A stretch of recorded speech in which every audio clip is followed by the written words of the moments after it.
Y el título que yo le he puesto es Zaqueo frente a la gracia. Zaqueo frente a la gracia. Empecemos por quién era Zaqueo. Zaqueo era jefe de los publicanos. Los publicanos, ya saben ustedes que eran los cobradores de impuestos y eran una de las personas más odiadas por el pueblo de Dios, por los judíos, porque extorsionaban al pueblo de Dios. Bien, pues Zaqueo era el jefe de ellos, era el que mandaba por encima de ellos, era un cobrador de impuestos y además era muy, muy rico, se había enriquecido a causa de extorsionar a su pueblo. Y era un judío, Zaqueo era judío y era odiado por su propio pueblo por dos motivos. Uno, porque engañaba a su pueblo cobrando más impuestos de los que tenía que cobrar. Y en segundo lugar, porque trabajaba para el imperio que les estaba oprimiendo, trabajaba para Roma. Y por esa causa, Zaqueo, a los ojos de los judíos, era alguien abominable. Era peor, disculpen la expresión, peor que un perro callejero. Ese era Zaqueo, porque el pueblo judío veía a los publicanos como colaboradores del imperio enemigo, los veía como traidores a la patria, porque eran ricos, inmensamente ricos, a causa de extorsionar a los más pobres. Dice la Biblia que era de pequeña estatura, que era un hombre inmensamente rico, pero él, dice la Biblia, que procuraba ver quién era Jesús. Él procuraba ver quién era Jesús.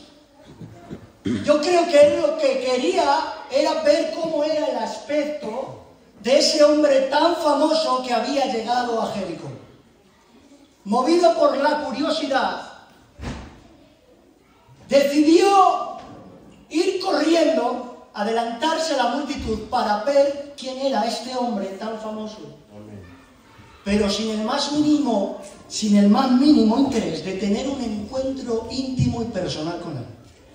Zaqueo quería ver quién era Jesús.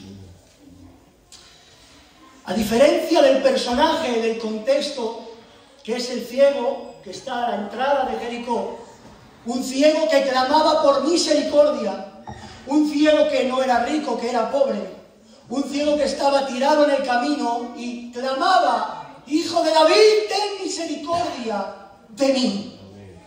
Este ciego que clamaba misericordia era todo lo opuesto a Zaqueo. Zaqueo era rico, era jefe, era adinerado, y este ciego era pobre, estaba ciego y estaba en un camino tirado. Pero lo más maravilloso de esto es que Jesús no hace exclusión social. Muy bien. Jesús no hace exclusión social, porque Zaqueo necesitaba la misma misericordia que pedía el ciego.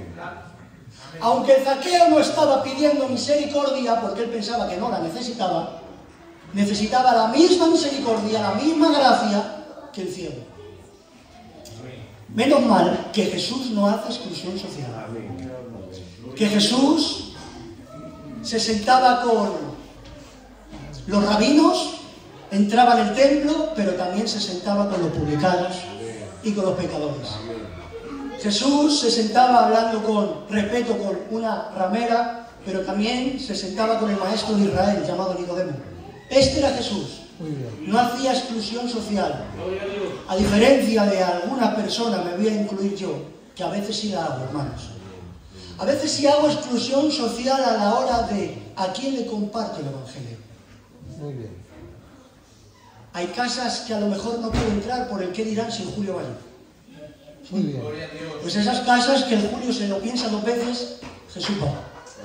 Menos mal. Menos mal que Jesús no es como nosotros. Y en el versículo 3 dice que procuraba ver quién era Jesús. Parecería algo cómico, hermanos, ver a un jefe de los publicanos, una persona inmensamente rica, corriendo. Cuentan que los que eran ricos en aquella época llevaban unas túnicas que llegaban hasta el suelo. Claro, a la hora de correr sería imposible, ¿no? Ahora imaginaros este cuadro, Zaqueo remangándose para correr delante de la gente.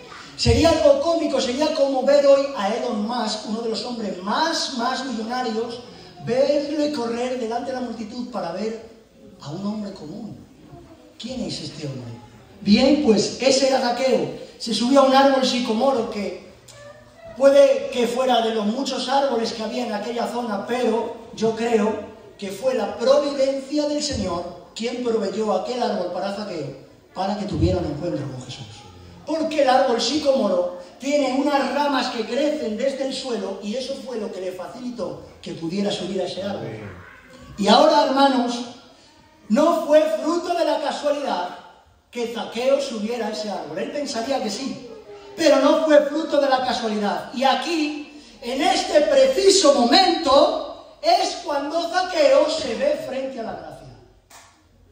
Cuando Jesús se para frente a él, y Jesús levanta su mirada llena de amor, su mirada llena de compasión, y ahora lo llama por su nombre. ¿Podéis imaginaros en este momento el corazón de Zaqueo a 1000 por hora? ¿A mí? Me ha llamado a mí entre tantas y tantas y tantas personas.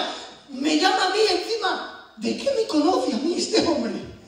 Y esto nos demuestra que en verdad el que buscaba a Jesús no era Zaqueo, era Jesús el que buscaba a Zaqueo. No era Zaqueo el que buscaba a Jesús. ¡Qué bien! Porque Jesús sabía en qué momento, en qué lugar y dónde se iba a encontrar Zaqueo. ¿Puedes imaginarte el corazón de Zaqueo cuando le llama por su nombre? Dice que descendió a prisa y le recibió en su casa gozoso. Porque es que, miren, Jesús ya conocía el nombre de Zaqueo y todo acerca de él. Le ordenó que bajase del árbol, que descendiera a prisa para irse a su casa. Así actúa la gracia, hermano Cata. Así actúa la gracia. La gracia sale al encuentro de pecadores que no la buscan, que no la quieren y que no la merecen. Así es como actúa la gracia. Sale al encuentro de personas que no la buscan, que no la quieren y que no la merecen. Porque pobre de aquel que se crea merecedor de la gracia del Señor. Pobre de aquel. Zaqueo, aunque no lo sabía, estaba perdido.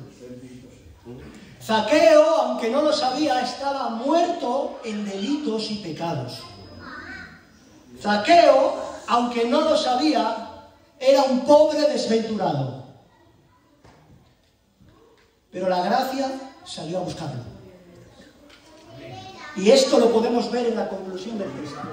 Porque el Hijo del Hombre vino a buscar y a salvar lo que se había perdido.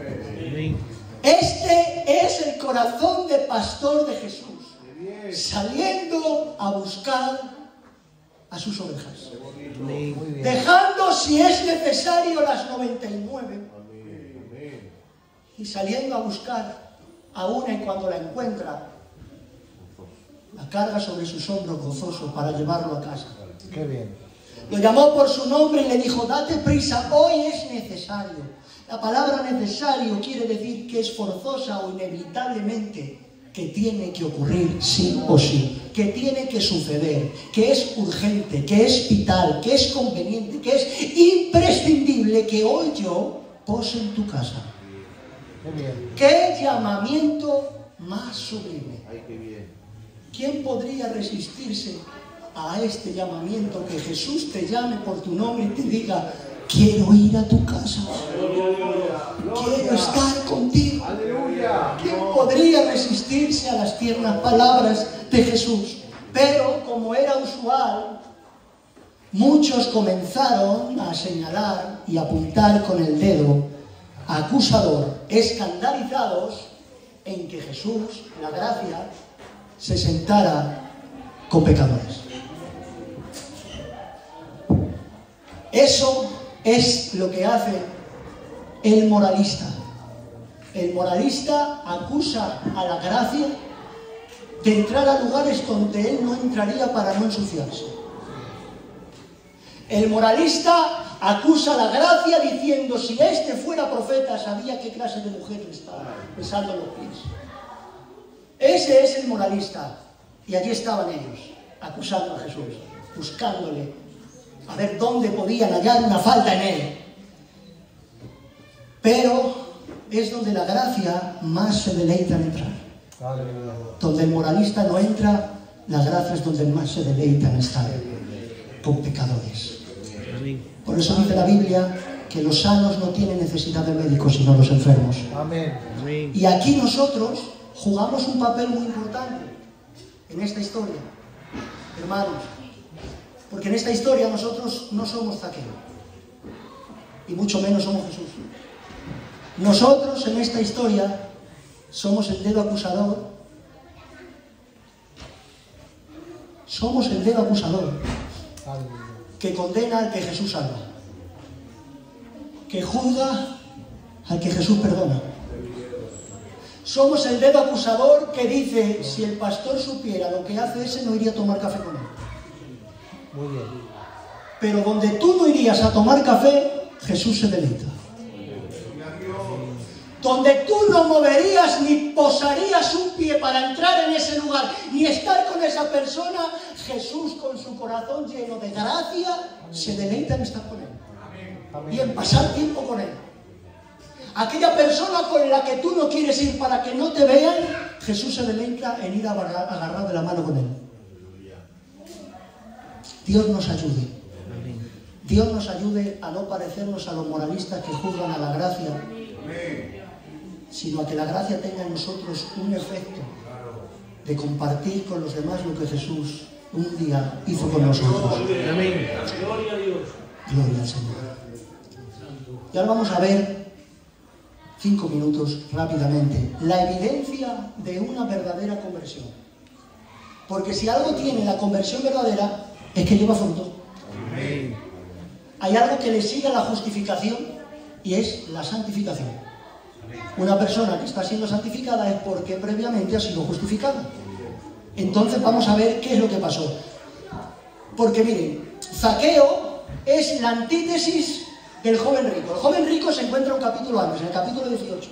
Se presenta delante de Jesús diciendo, maestro, bueno, ¿qué puedo hacer para ser salvo? Jesús dice, los mandamientos tienen. Los cumplo desde que soy pequeño. Ah, bueno, hombre, pues mira. Solo te falta una cosa. Vende los bienes que tienes, se los das a los pobres y me sigues. Y dice la Biblia que se marchó cabizbajo porque sus bienes eran muchos. Bien, pues Zaqueo es la antítesis del joven rico. ¿Por qué? Porque Jesús al joven rico le ha dicho, mira, vende tus bienes y vienes conmigo. Pero ahora a Zaqueo Jesús no le dice nada. Zaqueo, cuando ha escuchado a los moralistas diciendo, este ha entrado en casa de pecadores, dice la Biblia que Zaqueo se puso en pie y alzó la voz diciendo, Señor, la mitad de mis bienes doy a los pobres. Y si en algo defraudo a alguien, se lo devuelvo por 4. Hermanos, la mitad de los bienes de Zaqueo eran millones. Era mucho, mucho, mucho dinero. Por eso digo que es la antítesis del rico. Porque Jesús al rico le dice, vende lo que tienes y me sigue. Pero a Zaqueo no se lo dice. Nace de un corazón regenerado. Nace de un corazón que ha sido cautivado y convertido por la gracia del Señor. Esa es la evidencia del verdadero convertimiento. Y la evidencia no se vio con el tiempo, se vio instantáneamente, se vio de una forma radical. En el momento que Jesús entró en casa de Zaqueo, Zaqueo cambió. Zaqueo fue transformado por la gracia del Señor. Porque si algo hace la gracia, hermanos, es que opera a corazón abierto.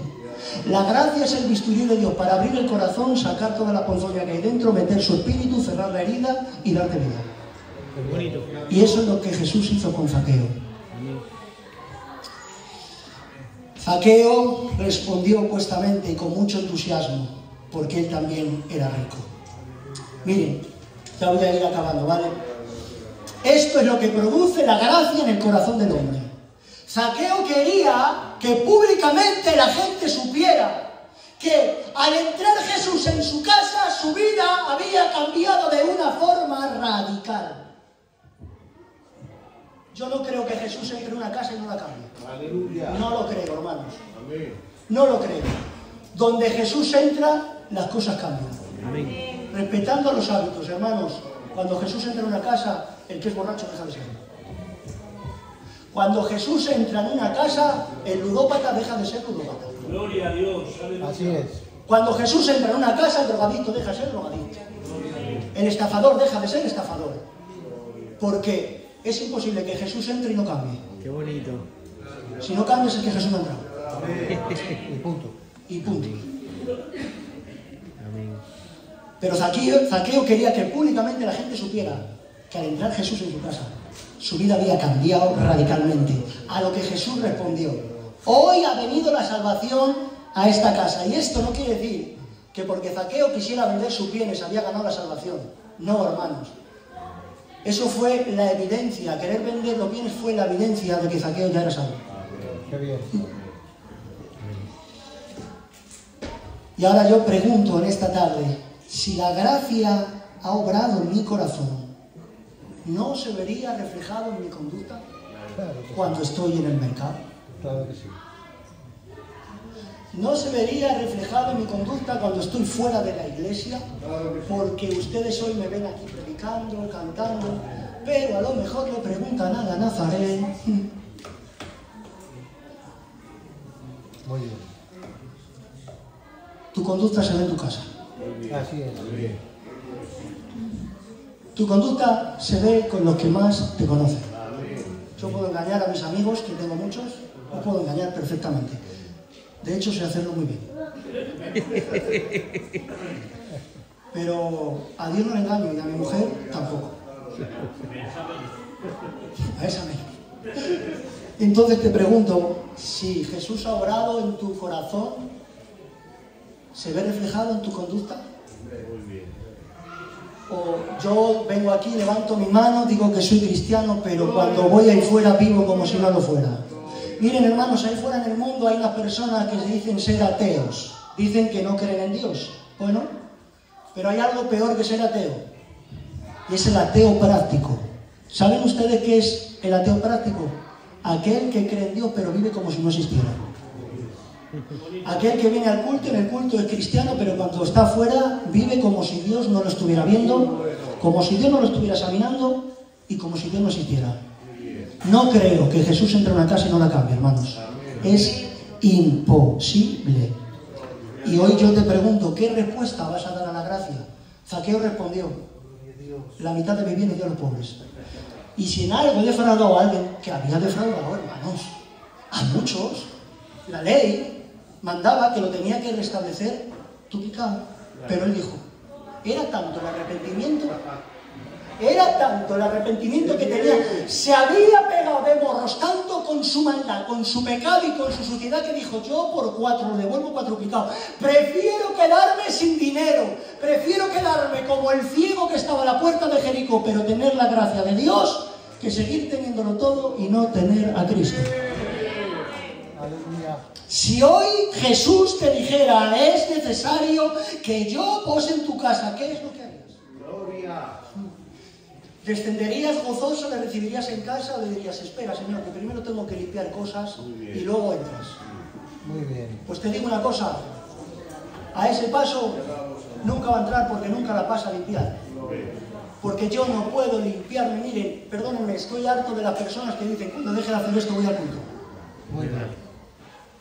Cuando deje esto y esto y esto voy al culto. Estoy cansado de hablar con jóvenes y que me digan más adelante que es que ahora, pues perdóname que te diga, eso nunca vas a dejar de hacerlo porque no es en tus fuerzas. Tienes que dejar que entre la gracia, que abra tu corazón, que saque todo. Amén. Para que sea Él que te cambie y no tú. Amén. ¿Le dejarías hoy a Jesús que pose en tu casa? Amén. Que eche fuera todo aquello que no le agrada. Gloria a Dios. La conclusión del texto nos demuestra que el hombre está perdido. Es el hombre el que está perdido, no Dios. El que está perdido es el hombre. Por eso dice que el Hijo del Hombre vino a buscar y a salvar lo que se había perdido. ¿Saben quién estábamos perdidos? Usted y yo. Usted y yo, los perdidos, éramos nosotros. Los que estábamos muertos en delitos y pecados éramos nosotros. Los que estábamos destituidos de la gloria de Dios éramos nosotros. Pero la gracia transformó a Zaqueo. Y hoy yo te pregunto, ¿no fue así contigo? ¿No estabas tú también perdido y Él te encontró? me voy a poner yo porque yo lo hacía con ganancias deshonestas como Zaqueo, y Dios me llamó a abandonarlo todo y a dejar una vida cómoda. ¿No estabas tú muerto y Él te dio vida? ¿No estabas sucio y Él te limpió? ¿No éramos leprosos y Él nos tocó y nos abrazó? La gracia te rescató, hermano. Fue la gracia quien salió a tu encuentro. Fue el amor de Dios el que salió a buscarte. Fue el amor de Dios, pastor. Fue el amor de Dios el que salió a tu encuentro. Y fíjense, ya voy a terminar con esta ilustración que escuché el otro día a un hermano llamado Miguel Núñez. Él dijo una ilustración. Yo cuando llegué a casa se la conté a mi suegra, a mi mujer emocionada, me dice, si tiene más años, hijo, la había escuchado yo. Así que seguramente ya la habían escuchado, pero quiero cerrar con esto, para hablarles del amor de Dios. Mire, cuenta la leyenda que había una madre que tenía un hijo al que amaba mucho, mucho, mucho. Y este joven se enamoró de una chica. Y ahora la chica veía en la madre una rival que se oponía entre el amor de ella y de su novio. Y esta chica con el tiempo empezó a reconvenir a su novio que tenía que matar a su mamá. Tienes que eliminarla, tienes que quitarla del medio. Y él se resistía y se oponía y se oponía. Y un día y otro día, tienes que quitar a tu madre del medio, se está oponiendo entre nosotros. Y el que no, y que no, y que no. Pero un día, respetando los hábitos, este joven estaba muy ebrio. Y ella aprovechó. Tienes que matar a tu madre. Este joven, sin pensárselo dos veces, fue a casa, cogió un cuchillo y mató a su madre. Y para demostrarle a su novia la prueba de su amor, le abrió el pecho y le sacó el corazón. Este joven, con el corazón de su mamá en la mano, salió corriendo a casa de su novia. Y en el camino se cayó al suelo, se tropezó. Y cuenta la leyenda que en ese momento el corazón habló y le dijo, hijo mío, ¿estás bien? ¿Te has hecho daño? Gloria a Dios. Esa es la forma en la que Dios ama. A pesar de tus fracasos, a pesar de tus caídas, Qué bonito. a pesar de tus pecados, de las veces que hemos pisoteado el corazón de Dios, hoy Dios te dice, ¿estás bien? Hoy la gracia sale a tu encuentro para rescatarte. Y hoy el Señor te dice, tranquilo, entra en tu cuarto, pide perdón, arrepiéntete y hagamos de nuevo las paces. Amén. Cierra tus ojos, por favor.